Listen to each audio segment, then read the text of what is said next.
It's an away day today at Teamsport Manchester Victoria.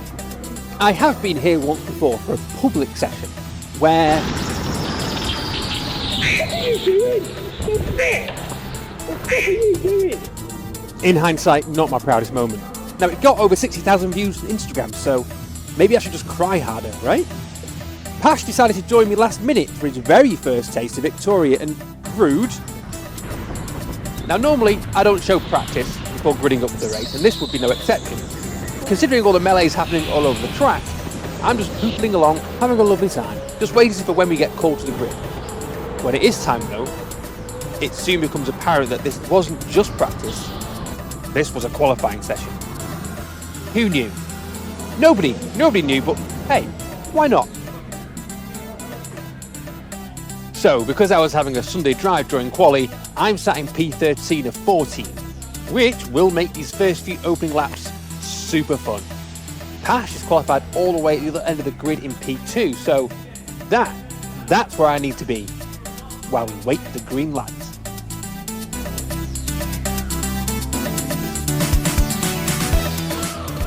And we're off, and I'm throwing down some avoidance maneuvers while everyone just tickles their throttles.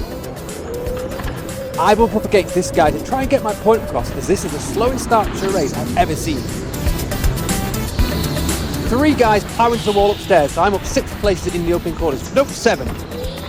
And we get our first yellow flag of the race for, I assume, the 3 guys in the wall upstairs. Spoilers, there are quite a few flags, so I'm throwing up a flag counter for funsies. While we're going slow, it's time to take stock after, 5 corners? I'm in 6th from 13th, sat behind the guy with the Sparko suit.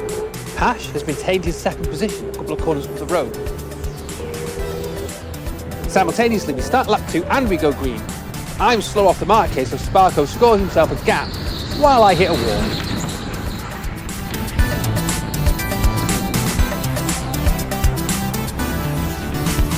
Everyone's going slow around the double apex, so I'm able to close up again. Sparko makes a move on 27, allowing me to follow through. 31 gets greedy and washes wide, but does enough to keep his position as we hit the straight for the second time, and I forget that there's a boost button. Knob. Again, 31 is greedy, giving a gap to Sparko guy, but he gets forced into the barrier, so I mosey on through. A bump from behind gives me an extra boost, and we find out that 2 karts barely get around the double apex. Clearly at the time I wasn't too happy, but it was admittedly a risky move on my part, so I can't complain. Pash has made a move somewhere and is now in the lead. Time to go hunting.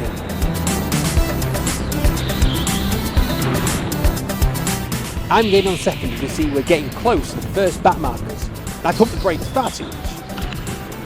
I'm pretty sure it's 16 that's in second, and while they get held up, I make the leap into second. Pash next, but we've a gaggle of back markers ahead. I wonder if they'll come into play.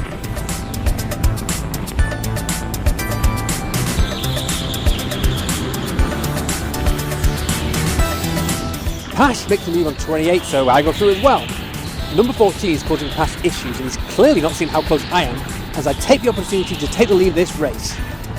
5 laps, I've gone 13th to 1st. Sweet. Celebrate, smash into number 8. That's my bad.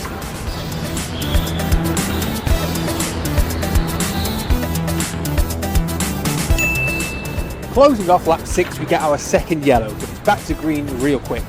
And again, my reactions are crap, so check over my shoulder to make sure Pash isn't about to swallow me up. This is looking like a 2-horse race, on a track that feels incredibly busy already. All of the drivers will play roles in this race, I've no doubt. How much? Well, that'll be telling.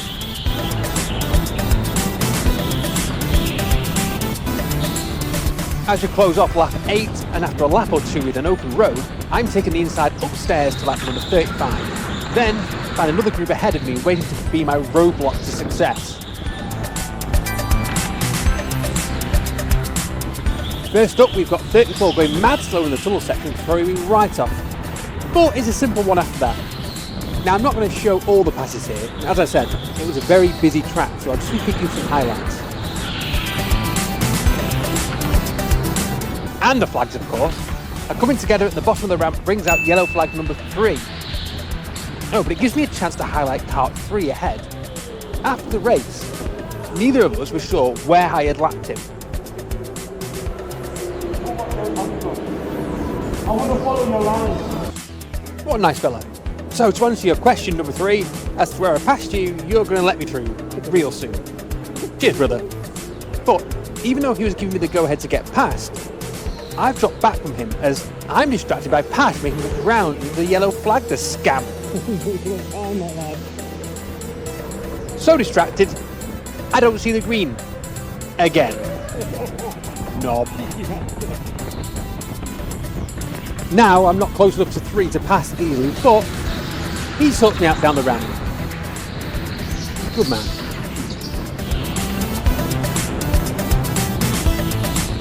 As we start lap 14, there's an incident ahead and yeah, this guy looks to have stopped for a chat. Not the time or place, mate. Yellow flag number 4. But in the tunnel up ahead, we've got a stranded car.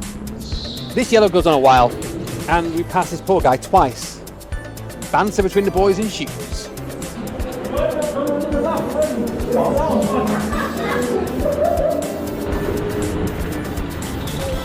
After we get going again, I'm witness to a pretty scary sight as 3 go up the ramp. But I'm able to sail through on their insides. Good awareness of everyone there. Number 32 isn't hanging about.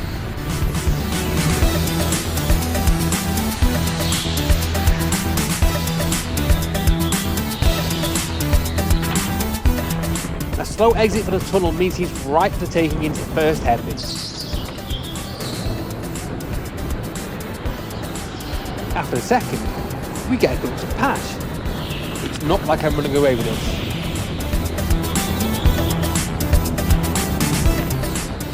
I just wanted to give a shout out to car 8 who had so much awareness that made getting around super simple and easy. As you see Pash on the other side of the road having been held up somewhere.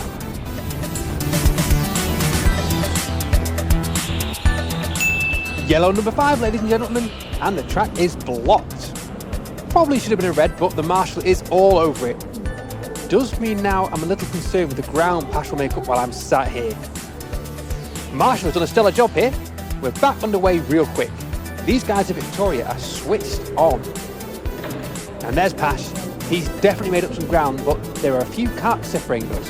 For once, I am on the money with the restart. I mashed that boost and experiment if trying to go around the upstairs section is a legit move. It's not a legit move at all. But being side by side with number 35 is too wide through the underground section better. Yeah, that works out okay. Good work.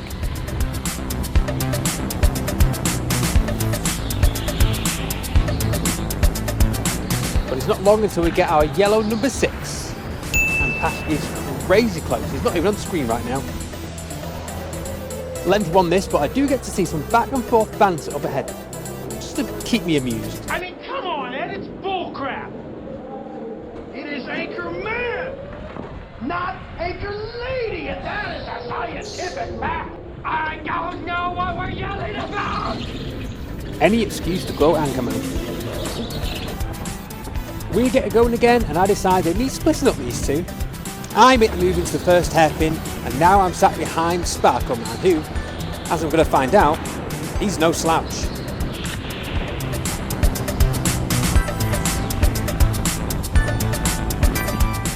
I make a little ground on him up the ramp, but not enough to make anything happen. Then as we come down the ramp, it's going to be the same story downstairs.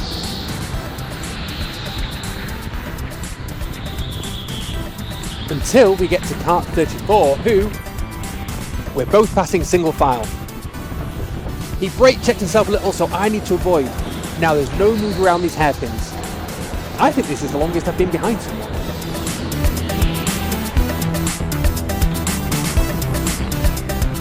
He's fast enough along the straight to keep me honest.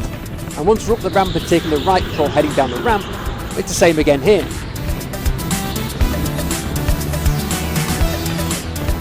He's got the speed to make you pull out of a move before the double apex, but brakes which put you right off. If that's the tactic, it's kind of genius. as I'm now nowhere near close enough to dive into the first hairpin, but he's gone narrow into the second, grants me too much respect, and we are through. That was fun. Lap 24 and yellow number 7.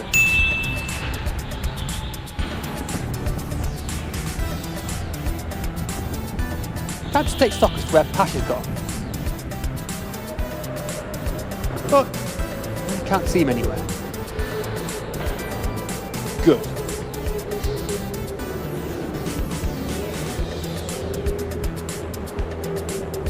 But as we go green, there he is. Dude is keeping me honest this race. Crossing the line at the halfway point of the race. 25 laps to go. Kart 55 and I go side by side under the tunnel. I think we're both trying to grant each other space, but I stand the barriers. Again, risky little move. I've got to expect to hit a barrier or two on moves like that, and inevitably, it's not long before yellow number 8. And Pat is still only a quarter behind. I feel a bit like Bart Simpson. Let's see him track me now.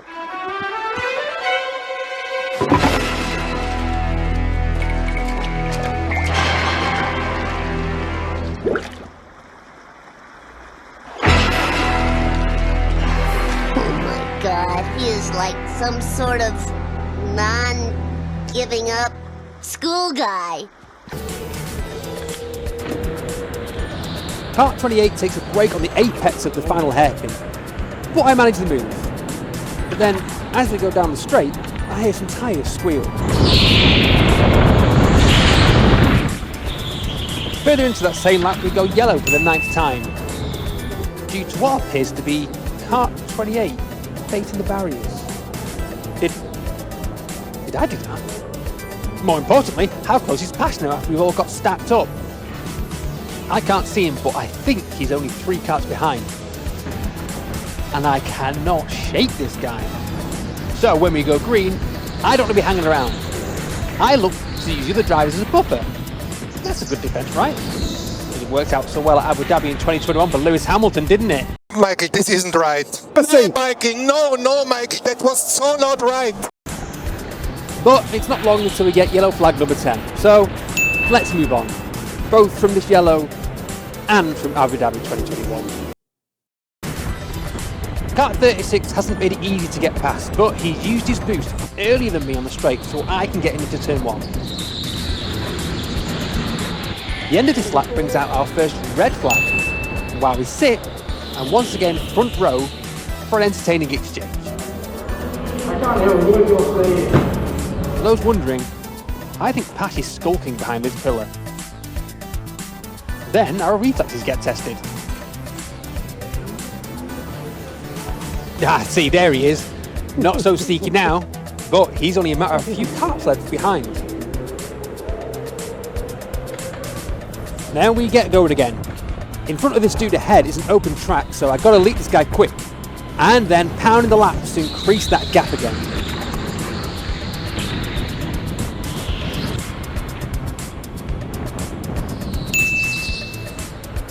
But not for long. A couple of the guys ahead have had a moment. It's time for red number 2.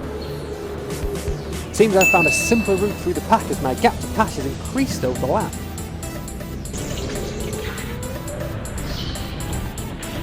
We get going under green again. But not for long! Yellow number 12. A third of the laps so far have been under yellows. Does mean, however, that we're getting a good amount of time on track to complete this 50 laps, so money well spent so far. After we get going again, Kart 31 is a gent and just lets me through. Cheers, buddy. What happens now is 10 laps without a flag.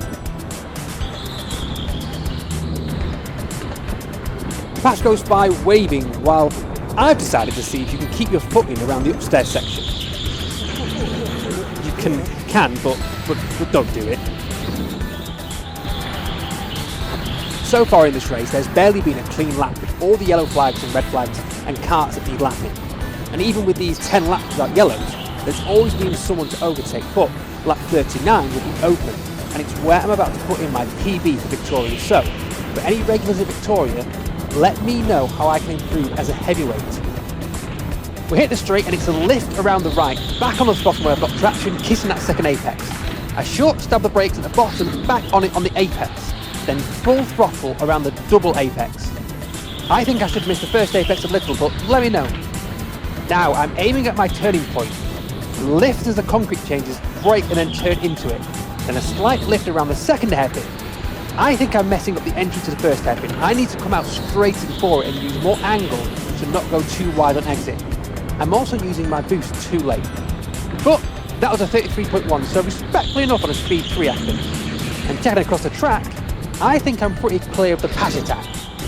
As long as I don't suffer any major incidents, I think this might be job done with only 10 laps to go.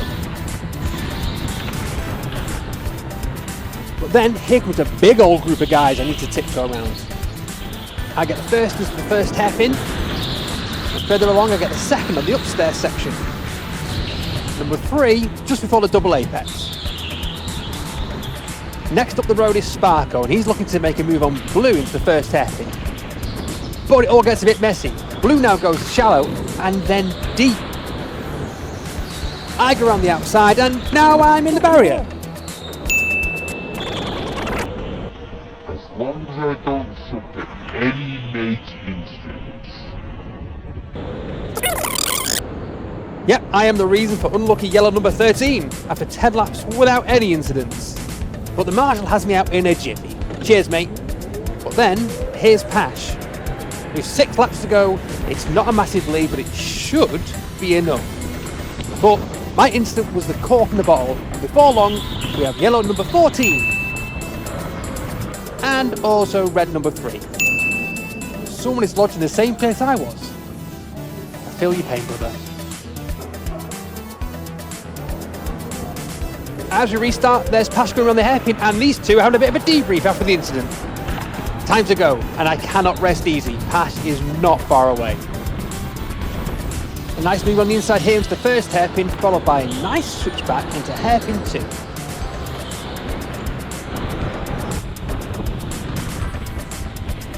.36 goes up the inside of green here, so I follow him through. Then, he's pulling a defensive line down into the hairpin. Now, me and 36 have been side by side through the double apexes before, and at this point, I think we've both learnt a lesson or two. Good racing, mate. Lap 49, and we've got 3 individuals duking it out, and I'm not sure what Sparky's problem is here. As we come around the double apex, we're heading towards the first of the hairpins. But then, all 3 of us kind of messed that one up, and each take a weird line into hairpin 2.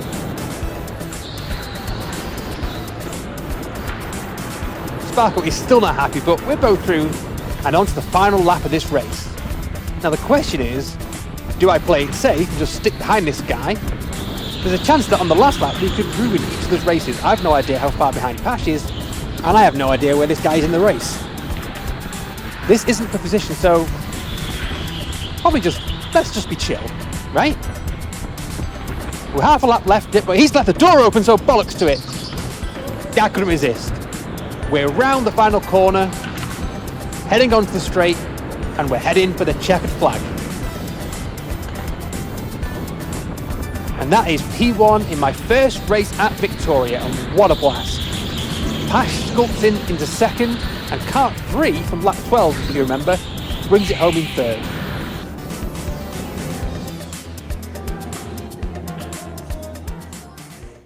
Now, we all had a group debrief after the race, and everyone was properly sound. A great bunch of folk to share a track with, so a big shout out to everyone that was there that night. Coming from Warrington, where I've seen my share of, how do I put this, anger management issues, this night was a real breath of fresh air, and I highly recommend. And as you can see, we got a trophy ceremony. But I need to mention something. My t-shirt got questioned a couple of times. Is Austin my name? Was it a Bible verse? Why does no one know who Stone Cold Steve Austin is? One of the greatest professional wrestlers of all time, a 6-time champion, one of the main reasons WWF beat WCW in the Monday Night Wars, an icon of a generation. He drove a beer truck to the ring and showered everyone with beer. The Stone Cold Stunner, Austin Brett, Austin Michaels, Austin Rock, Austin McMahon, hell, Austin everyone. In my opinion, he's as important to pro wrestling as Hogan. And another thing,